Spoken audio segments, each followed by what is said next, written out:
ನಿಮ್ಮ ಕುಟುಂಬದ ಬಗ್ಗೆ ನೀವು ಆಗ್ಲೇ ಹೇಳಿದ್ರಿ, ನಿಮ್ಮ ಮಕ್ಕಳ ಬಗ್ಗೆ ಮಾತಾಡಿದ್ರಿ. ಅವರು ನಿಮ್ ಬಗ್ಗೆ ಏನ್ ಹೇಳಿದ್ದಾರೆ ನಮ್ಮ ವೀಕೆಂಡ್ ಟೆಂಟ್ ಅಲ್ಲಿ ನೋಡಿ. ಬೇಸಿಕಲಿ ನಾನು ಜೋರ್ ಮನೆಯಲ್ಲಿ ಅಂದರೆ ಅಪ್ಪಾಜಿ ಇಲ್ದಿದ್ದಾಗ, ಅಪ್ಪಾಜಿ ಬರ್ತಿದ್ದಂಗೆ ಸೈಲೆಂಟ್ ಆಗಿಬಿಡ್ತಿದ್ದೆ, ಏನೂ ಮಾತಾಡ್ತಿರ್ಲಿಲ್ಲ. ಉಷಾ ಮತ್ತು ಸುಗುರಿ ಅವಳು ಹೊಡಿತಾಳೆ, ನಮ್ಮನ್ನ ಬೈತಾಳೆ ನೀವು ಇಲ್ದಿದ್ದಾಗ ಅಂತಂದು ಏನಾದರೂ ಹೇಳಿದ್ರೆ, ಏಯ್ ನನ್ನ ಮಗಳು ಏನಾಗಿ ಮಾಡಲ್ಲ, ಅವಳು ತುಂಬ ಸೈಲೆಂಟು ಅಂತಂದ್ಬಿಟ್ಟು ಅಪ್ಪಾಜಿ ಯಾವಾಗಲೂ ಬೈತಿದ್ರು ಅವರಿಬ್ಬರನ್ನೇ. ಬಟ್ ಆ್ಯಕ್ಚುಲಿ ತರಲೆ ಮಾಡ್ತಿದ್ದಿದ್ದು ಫಸ್ಟ್ ನಾನೇ, ಒದೆ ಬೀಳ್ತಿದ್ದಿದ್ದು ಅವರಿಬ್ಬರಿಗೆ. ಫಿಲಮ್ ಎಲ್ಲ ನೋಡೋವಾಗ ನನಗೆ ಅವಾಗ ನಿಮ್ಮದು ಯಾರಾದರೂ ವಿಲನ್ ರೋಲ್ ಅವಾಗ ಜಾಸ್ತಿ ಮಾಡ್ತಾ ಇದ್ದಿದ್ದು ನೀವು. ಯಾರಾದರೂ ಹೊಡೆದ್ರೆ ಸಾಕು ನನಗೆ ನಮ್ಮ ಅಪ್ಪಾಜಿಗೆ ಯಾರೋ ಹೊಡಿತಾ ಇದ್ದಾರಪ್ಪ ಅಂತ ಹತ್ತು ಇಡ್ತಿದ್ದೆ. ಅಮ್ಮ ಅಂತೂ ನಾನು ಇನ್ನೊಂದ್ಸಲ ನಿನಗೆ ಕರ್ಕೊಂಡು ಹೋಗಲ್ಲ, ನೀನು ಅಳೋದು ನೋಡಿದ್ರೆ ಇಡೀ ಥಿಯೇಟ್ರಲ್ಲೆಲ್ಲ ಗೊತ್ತಾಗೋದೋಗುತ್ತೆ, ಓ ದೊಡ್ಡಣ್ಣ ಅವ್ರ ಮಗಳು ಬಂದ್ಬಿಟ್ಟಿದ್ದಾಳೆ ಅಂತಂದು ಅಂತ. ಇವಾಗ ಮೊಮ್ಮಕ್ಕಳ ಜೊತೆ ಇದ್ದಿದ್ದು ಜಾಲಿಯಾಗಿರ್ತಾರೆ. ನಾವಾದರೂ ಎದುರ್ಕೊಳ್ತಿದ್ವಿ ಮಾತಾಡೋದಕ್ಕೆ, ನಾವೇ ಹೇಳ್ತೀವಿ ಸುಮ್ಮನಿರಿ ತಾತನ ಹತ್ರ ಮಾತಾಡ್ಬಿಟ್ರಿ ಜಾಸ್ತಿ ಅಂತಂದು ನಾವು ಎದುರ್ಕೊತಿದ್ವಿ. ಬಟ್ ಇವಾಗ ಮೊಮ್ಮಕ್ಕಳು ಎದುರ್ಕೊಳ್ಳೋದೇ ಇಲ್ಲ. ನಾನಿವತ್ತು ಇಲ್ಲಿ ಕುತ್ಕೊಂಡಿದ್ದೀನಿ ಅಂದರೆ ಮೇಯ್ನ್ ಕಾರಣನೇ ಅಪ್ಪಾಜಿ, ಅಮ್ಮ, ನಮ್ಮ ಯಜಮಾನ್ರು ಅಂತಲೇ ಹೇಳಬೇಕು. Almost 3 months Manipal hospital admit ಆಗಿದ್ದೆ. ಅಮ್ಮ ಅಂತೂ ನನ್ನನ್ನು ಬಿಟ್ಟು ಒಂದು ನಿಮಿಷನೂ ಹೋಗಿರಲಿಲ್ಲ.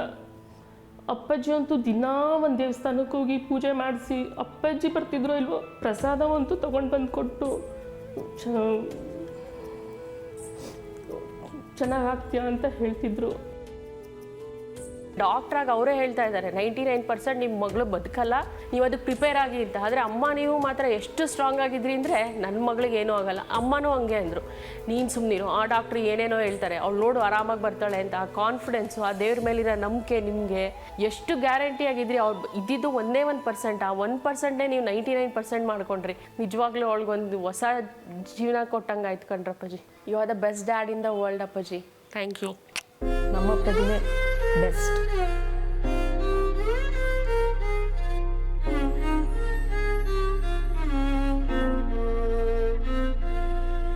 ನಿಮ್ ಜೀವನದ ಬಹಳ ಕಷ್ಟವಾದ ದಿನಗಳು ಅದೇನೆ ಅನ್ಸುತ್ತೆ.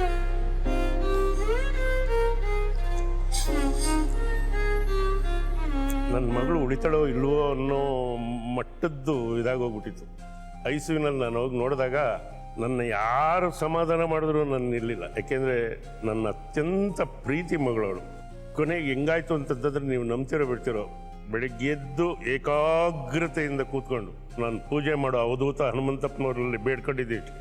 40 ವರ್ಷ ಒಂದು ಹುಣ್ಣಿಮೆ ಬಿಡದಲ್ಲೇ ನಾವು ಗಂಡ ಹೆಂಡತಿ ನೀನು ಸೇವೆ ಮಾಡಿದ್ದೀವಿ.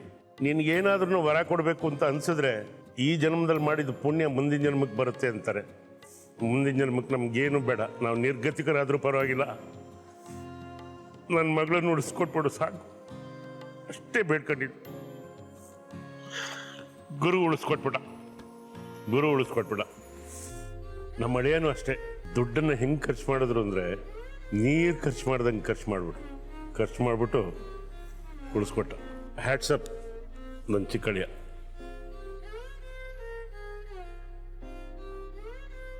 ಓ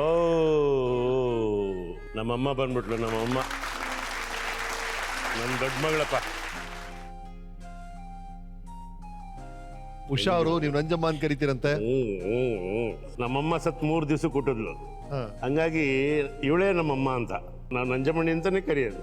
ನಮ್ಮ ತಾಯಿ ಹೆಸರು ಹಿಡ್ದೆ ಕರೆಯೋದು. ಏನು ಹೇಳಪ್ಪಾಜಿ, ಥ್ಯಾಂಕ್ಸ್ ಅಪ್ಪಾಜಿ. So sweet. ತಂದೆ ತಾಯಿ ಕರ್ತವ್ಯ ಏನು? ನಮ್ಮ ಮಕ್ಕಳು ಯಾವತ್ತೂ ಚೆನ್ನಾಗಿರ್ಬೇಕು ಅಂತಲೇ ಬಯಸೋದು. ಮಕ್ಕಳಿಂದ ನಾವು ಏನು ಬಯಸ್ತೀವಿ ಅಂದರೆ ತಂದೆ ತಾಯಿಗೆ ಒಳ್ಳೆಯ ಹೆಸರು ತಂದ್ಬಿಡಮ್ಮ, ಹುಟ್ಟಿದ ಮನೆಗೆ ಕೊಟ್ಟ ಮನೆಗೆ ಒಳ್ಳೆಯ ಹೆಸರು ತಂದ್ಬಿಟ್ರೆ ಅದೇ ನೀವು ನಮಗೆ ಕೊಡೋ ಪದ್ಮಶ್ರೀ, ಪದ್ಮವಿಭೂಷಣ ಎಲ್ಲದು.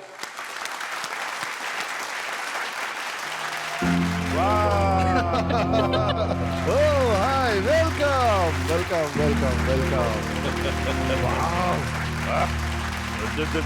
ನೋಡ್ರಿ,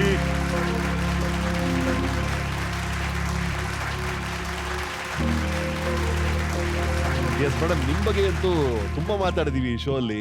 ಬಹಳ ಆಶ್ಚರ್ಯ ಆಯ್ತು ನಮ್ಗೆ ಕೇಸ್ ಕೇಳಿನೇ. ಇಲ್ಲ, ನನಗೆ ಇವತ್ತಿನವರೆಗೂ ಗೊತ್ತಿಲ್ಲ ನಾನು ಎಷ್ಟು ದಿನ ಕೋಮಾದಲ್ಲಿದ್ದೆ.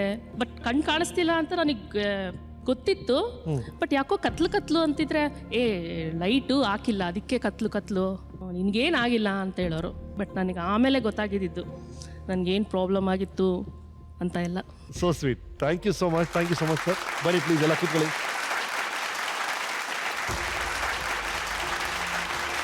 ರೈಟ್ ಸರ್, ಈ 35 ವರ್ಷಗಳ ಈ ಸಿನಿ ಪಯಣದಲ್ಲಿ ಅಜಾತ ಶತ್ರು ಅಂತ ಹೆಸರು ತಗೊಂಡಿದ್ದೀರಾ. ನಿಮ್ ಬಗ್ಗೆ ಹಲವಾರು ಚಿತ್ರರಂಗದ ಗಣ್ಯರು ಕೆಲವು ಮಾತುಗಳನ್ನ ಆಡಿದ್ದಾರೆ, ಕೇಳಿ. ಏನಣ್ಣ ಚೆನ್ನಾಗಿದೆಯಾ? ಹಾಯ್ ದೊಡ್ಡಣ್ಣ. ಹಲೋ ದೊಡ್ಡ. ಹಾಯ್ ಮಾಮ. ಹಾಯ್ ದೊಡ್ಡ. ನಿನ್ನನ್ನು ಎಲ್ಲ ಸೀಟಲ್ಲೂ ನೋಡಿದ್ವಿ, ಆದರೆ ಸಾಧಕರ ಸೀಟಲ್ಲಿ ನೋಡ್ತಾ ಇರೋದು ತುಂಬ ಹೆಮ್ಮೆಯ ವಿಷಯ. ದೇಹ ಎಷ್ಟು ದೊಡ್ಡದೋ ಇವರ ಹೃದಯವನ್ನು ಅಷ್ಟೇ ದೊಡ್ಡದು. ಕನ್ನಡ ಚಿತ್ರರಂಗ ನಿಮ್ಮಂಥ ನಟನ ಪಡೆದಿರೋದು ನಮ್ಮೆಲ್ಲರ ಅದೃಷ್ಟ ಅಂತೇಳಿ ತುಂಬ ಸಂತೋಷದಿಂದ ಹೇಳ್ತೀನಿ. ಅವರಿಗೆ ಸಂಸ್ಕೃತ ಭಾಷೆ ಮತ್ತು ನಮ್ಮ ಇತಿಹಾಸ ಮತ್ತು ವಚನಗಳು ಇವೆಲ್ಲವೂ ಕರತಲಾಮಲಕವಾಗಿದೆ. ನಿನ್ನ ಮಾತು ಕೇಳ್ತಾ ಕೂತ್ಕೊಂಡ್ರೆ ಗಂಟೆಗಳು, ನಿಮಿಷಗಳು, ದಿನಗಳು ಏನೂ ಗೊತ್ತಾಗಲ್ಲ. ಬಾಟ್ಲ್ ಬೆರೆಸಿದ್ರೆ ಬಾಟ್ಲ್ ಶೇಪ್ ಬರುತ್ತೆ, ಗ್ಲಾಸ್ ಬೆರೆಸಿದ್ರೆ ಗ್ಲಾಸ್ ಶೇಪ್ ಬರುತ್ತೆ. ಅದೇ ರೀತಿ ನಮ್ಮ ದೊಡ್ಡಣ್ಣ ಯಾವ ಪಾತ್ರ ಕೊಟ್ಟಿದ್ರು ಆ ಪಾತ್ರ ಒಳಗೋಗಿ ಎಲ್ಲ ಖುಷಿ ಪಡೋ ಥರ ನಟನೆ ಮಾಡೋ ಅಷ್ಟು ಒಳ್ಳೆ ಟ್ಯಾಲೆಂಟೆಡ್ ಆರ್ಟಿಸ್ಟ್. ಪದಗಳ ಸಾಲದು ಅಂತ ಹೇಳ್ತೀನಿ ಅವರ ಪ್ರತಿಭೆ ಬಗ್ಗೆ ಮಾತಾಡೋದಕ್ಕೆ. ನೀನು ಕಲಾವಿದನ ಮಾತ್ರ ಅಲ್ಲ ಸೇವೆ ಸಲ್ಲಿಸಿರೋದು ಚಿತ್ರರಂಗಕ್ಕೆ. ಕಲಾವಿದರ ಸಂಘದ ಕಾರ್ಯದರ್ಶಿಯಾಗಿ ನೀನು ಮಾಡಿರೋ ಒಳ್ಳೆ ಕೆಲಸಗಳನ್ನ ನಾವು ಯಾರೂ ಮರೆಯೋ ಹಾಗಿಲ್ಲ. ಒಂದ್ಸರಿ ಯಾರಾದರೂ ಅದು ಪರಿಚಯ ಆಗಿಬಿಟ್ರೆ ಹಿ ವಿಲ್ ನೆವರ್ ಫರ್ಗೆಟ್ ದೊಡ್ಡಣ್ಣ. ಅವ್ನು ತೋರಿಸೋ ಪ್ರೀತಿನ ಮರೆಯೋಕ್ಕಾಗಲ್ಲ ಈ ರೀತಿ. ನಿನ್ನ ಪ್ರೀತಿ ಸ್ವಚ್ಛವಾದ ಪ್ರೀತಿ, ಅದರಲ್ಲಿ ಯಾವ ನಾಟಕೀಯತೆಯೂ ಇಲ್ಲ. ಚಿತ್ರರಂಗದಲ್ಲಿ ಆ ಒಂದು ಸ್ಥಾನದಲ್ಲೇ ಇರಿ, ಆ ದೊಡ್ಡಣ್ಣನ ಸ್ಥಾನವನ್ನೇ ನೀವು ಅಲಂಕರಿಸಿ ಅಂತ ಹೇಳ್ಬಿಟ್ಟು ನಾನು ನಿಮ್ಮಲ್ಲಿ ಅರಿಕೆ ಮಾಡ್ಕೊಳ್ತೀನಿ. ನೀವು ಬರೀ ಕಲಾವಿದರಲ್ಲ, ಅದ್ಭುತವಾದ ಕಥೆಗಾರರು, ಅದ್ಭುತವಾದ ವಿಚಾರವಂತರು. ನಿಮ್ಮಲ್ಲಿರ್ತಕ್ಕಂಥ ವಿದ್ವತ್ತನ್ನು ನಾವು ಯಾರೂ ಬಳಸ್ಕೊಂಡೇ ಇಲ್ಲ. ನಾನಂತೂ ಅದ್ರ ಮೇಲೆ ಕಣ್ಣಿಟ್ಟಿದ್ದೀನಿ. ನಿಮ್ಮನ್ನು ಕೂರಿಸ್ಕೊಂಡು 10 ಸ್ಕ್ರಿಪ್ಟ್ಗಳನ್ನು ನಾನು ಬರೀತೀನಿ, ಅಷ್ಟು ವಿಚಾರಗಳು ನಿಮ್ಮಲ್ಲಿದೆ. ಮತ್ತೊಮ್ಮೆ ಈ ಚಿತ್ರರಂಗದ ಬೆಳವಣಿಗೆಗೆ ನಿಮ್ಮ ಸಹಕಾರ ನಮಗೆ ಬೇಕು. ನಿಮ್ಮಂಥ ಮಹಾನ್ ನಟನ ನಾನು ಎಷ್ಟು ಹೊಗಳಿದ್ರು ಕಮ್ಮಿನೇ. ಒಳ್ಳೆ ಆಯಸ್ಸು ದೇವರು ನಿನಗೆ ಕೊಟ್ಟಿರಲಿ. ಇದೇ ಥರ ನಗನಗುತ್ತಾ ಇರು, ನಗಿಸ್ತಾ ಇರು, ಎಲ್ಲರಿಗೂ ಬೇಕಾದವನಾಗಿರು. ದೇವ್ರು ನಿನ್ನ ಇನ್ನೂ ಉತ್ತಮ ಮಟ್ಟಕ್ಕೆ ಏರಿಸಲಿ ಅಂತ ನನಗೆ ತುಂಬ ಆಸೆ ಇದೆ. ಭಗವಂತ ಒಳ್ಳೆ ಕೃಪೆ ಮಾಡಲಿ. ಆದಷ್ಟು ಆರೋಗ್ಯದ ಕಡೆ ಗಮನ ಕೊಡು. ಇನ್ನೂ ಈ ಕಲೆಯಲ್ಲಿ ಮುಂದೆ ಬಳಸಲಿ ಅಂತ ನಾನು ದೇವರಲ್ಲಿ ಕೇಳ್ಕೊತೀನಿ. ಚೆನ್ನಾಗಿರೋ ದೊಡ್ಡಣ್ಣ.